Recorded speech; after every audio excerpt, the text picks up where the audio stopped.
Hello friends, welcome on my YouTube channel psychology world. और आज की इस वीडियो में हम बात करने वाले हैं यूपी जीडीसी जीएस के सिलेबस के बारे में। और साइकोलॉजी के सिलेबस को ऑलरेडी मैं अपलोड कर चुकी हूँ, प्रीवियस वीडियोस में जाकर आप देख सकते हैं, प्लेलिस्ट में जाकर आप देख सकते हैं।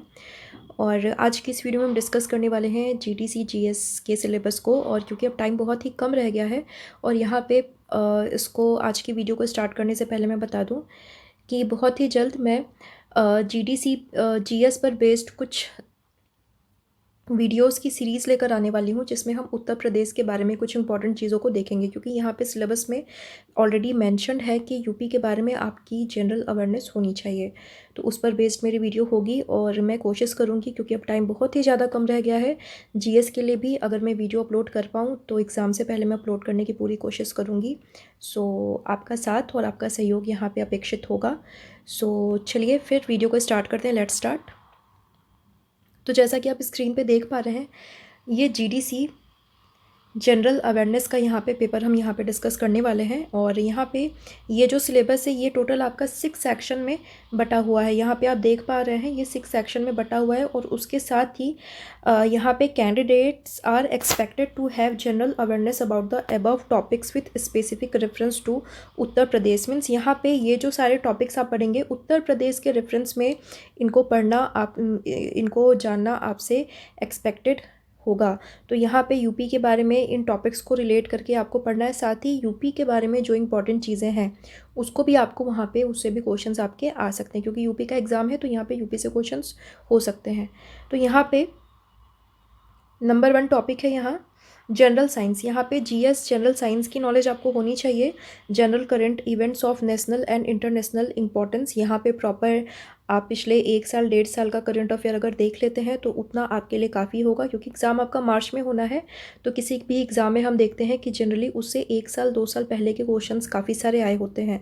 तो मोस्ट प्रोबेबल कि 2021 के काफ़ी सारे क्वेश्चंस रहेंगे, मे बी 2020 के भी कुछ क्वेश्चंस रह सकते हैं। और आजकल जो भी एग्ज़ाम्स हो रहे हैं उसमें देखा जा रहा है कि कोविड के वैक्सीन से रिलेटेड काफ़ी क्वेश्चंस पूछे जा रहे हैं, जैसे कि स्लैब में कौन सा वैक्सीन डेवलप किया गया, कहाँ पे बना, तो इससे भी काफ़ी क्वेश्चंस आ रहे हैं। तो ये 21 और 20 का ही करंट अफेयर का ये टॉपिक है, तो इसको तो आप ज़रूर ही देख लीजिएगा। इसके साथ ही जो भी इन 2 सालों में जो भी नेशनल और इंटरनेशनल इवेंट्स हुए हैं उस पर भी आपको ध्यान देना यहाँ पे ज़रूरी होगा। इसके बाद में हिस्ट्री ऑफ इंडिया। यहाँ पे हिस्ट्री ऑफ इंडिया में आपको इंक्लूडिंग इंडियन नेशनल मूवमेंट, यहाँ पे भारतीय राष्ट्रीय आंदोलन जो हो रखे हुए हैं, हिस्ट्री का पार्ट यहाँ पे आपसे पूछा जाएगा।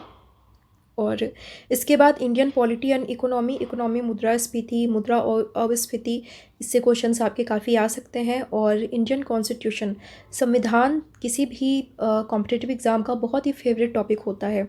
अगर हम यूपीएससी की बात करें तो उस एग्ज़ाम में भी किसी आई थिंक 13 नवंबर वाले सेक्शन में हमने देखा था कि संविधान से 6 से 7 क्वेश्चंस वहाँ पे आ रखे हुए थे। तो संविधान को आप पूरा ही पढ़ लें, जितने भी वहाँ पे इंपॉर्टेंट आर्टिकल्स दे रखे हुए हैं, और उसको आप प्रॉपर आप कर लीजिए।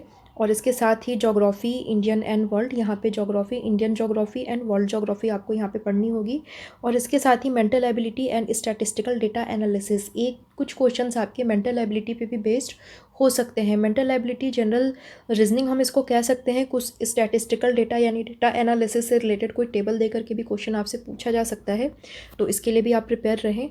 और यहाँ पे वैसे तो हम टॉपिक देखते हैं तो ये हमें बहुत ही कम सिलेबस लगता है, लेकिन ये सारे टॉपिक्स अपने आप में बहुत ही ज़्यादा डीप है, जिसका कोई अंत ही नहीं है। वैसे भी कहा जाता है कि जीएस और जीके के पेपर में कहीं से भी कुछ भी आ सकता है, तो कुछ भी एक्सपेक्टेड नहीं है। इन टॉपिक्स में जितने भी इम्पॉर्टेंट इवेंट हैं उसको तो आप पढ़ें ही पढ़ें, और इसके साथ ही इससे बाहर भी अगर आपको कुछ मिलता है तो इवन आप उसको भी पढ़ लें। क्योंकि ऐसा कुछ नहीं है कि सिर्फ इतने से ही आएगा, क्या आ जाएगा, कौन से ईयर से क्वेश्चन आ जाए, इसका मतलब ये बिल्कुल भी एक्सपेक्टेड नहीं होता है। तो बेसिकली यही रहेगा जीएस का पेपर। और यूपी के बारे में, यूपी के कुछ इंपॉर्टेंट जो यहाँ पे तथ्य होंगे उसके लिए मैं वीडियो अपलोड करूँगी, और जल्दी ही मैं उसको अपलोड करूँगी। और मैं कोशिश करूँगी कि इन टॉपिक्स पर भी मैं एग्ज़ाम से पहले वीडियो अपलोड करूँ। सो अब अपनी तैयारी में आप लोग जुट जाइए। और यहाँ मैं एक चीज़ और बता दूँ कि साइकोलॉजी के क्लासेस चल रहे हैं, GTC psychology crash course available है। और लास्ट के टाइम में क्रैश कोर्स की अगर मैं बात करूँ, बहुत सारे बच्चे पूछते हैं कि क्रैश कोर्स में क्या होगा। तो देखिए, अगर आप पूरी तरह से ब्लैंक रहेंगे तो आप वैसे भी कुछ नहीं कर पाएंगे। क्रैश कोर्स क्या होता है, एक तरह से आपको एक पुशअप देता है, एक एनर्जी देता है, एक सिस्टमेटिक वे में आपको पढ़ने के लिए डायरेक्शन देता है। ये चीज़ होती है। बाकी तो हमारा काम आपको डायरेक्शन दिखाना होता है, मेहनत तो पूरी आपकी होती है। तो जितने लगन से आप पढ़ेंगे, मेहनत करेंगे, तो क्रैश कोर्स वैसे ही कैंडिडेट के लिए होता है जो ऑलरेडी इन चीज़ों में मतलब इंक्लूडेड होते हैं, जो ऑलरेडी पढ़े हुए होते हैं, उन्हें बस एक पुशअप की ज़रूरत होती है। क्रैश कोर्स कभी भी वैसे कैंडिडेट्स के लिए नहीं होता जो पहले से बिल्कुल ब्लैंक होते हैं, चाहे मैं जीटीसी की बात करूं या नेट की बात करूं। क्योंकि कई बार कैंडिडेट मुझसे पूछते हैं कि 1.5 महीने या 1 महीने में कैसे आप सिलेबस कवर करवाओगे। तो क्रैश कोर्स का मैं बता दूं, यहाँ पे मैं सभी के लिए बता रही हूँ। बहुत सारे कैंडिडेट इस चीज़ को लेकर कन्फ्यूज़ रहते हैं कि क्रैश कोर्स एक तो आपको एक पुशअप के लिए होता है। पूरे साल भर के सिलेबस को हम वैसे भी 1 महीने में कवर नहीं करवा पाते। क्रैश कोर्स में हम उन्हीं टॉपिक पर ज़्यादा फोकस करते हैं जो ज़्यादा इंपॉर्टेंट होते हैं, जो थोड़ा सा टफ होता है कैंडिडेट को, और कैंडिडेट जिसमें कंफर्टेबल नहीं होता, तो वहाँ पे उन टॉपिक्स को हम पहले कवर करते हैं। फिर टाइम के अकॉर्डिंग, कैंडिडेट की लर्निंग एबिलिटी के अकॉर्डिंग फिर टॉपिक्स उसके अकॉर्डिंग ही होता है। वो जितना ग्रैब कर पाएगा हम उसको उतना ही दे पाएंगे। तो इसके अकॉर्डिंग फिर हमारा क्रैश कोर्स होता है। लाइव इंटरैक्टिव क्लासेस हैं, अगर आप इंटरेस्टेड हैं तो मुझे नीचे दिए गए नंबर पर व्हाट्सएप कर सकते हैं। और साइकोलॉजी जीटीसी की ये पेड क्लासेस होगी, साइकोलॉजी नेट क्लासेस भी अवेलेबल हैं, साइकोलॉजी ऑल क्लासेस अवेलेबल हैं। सो वीडियो को यहीं तक रखती हूँ, आज के लिए इतना ही। Thank you so much.